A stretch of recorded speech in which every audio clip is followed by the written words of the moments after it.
సృష్టిలో మీచే సృష్టించబడిన ఏ జీవి వల్ల నాకు మరణం సంభవించకూడదు. అది దేవతలైనా మానవులైనా పశుపక్షాదులైనా సరే. చూడు, నేను నరుణ్ణి కాదు, మృగాన్ని కాదు.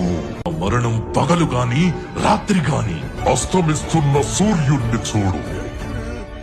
ఇప్పుడు పగలు కాదు, రాత్రి కూడా కాదు. నా మరణం గృహం లోపల గాని గృహం వెలుపల గాని. నువ్వు గృహం లోపల లేవు, అలాగే వెలుపల లేవు. చూడు, నువ్వు గడప మీదున్నావు. అస్త్ర శస్త్రాల వల్ల గాని, సజీవుల చేత గాని నిర్జీవుల చేత. సజీవము కావు, నిర్జీవము కావు.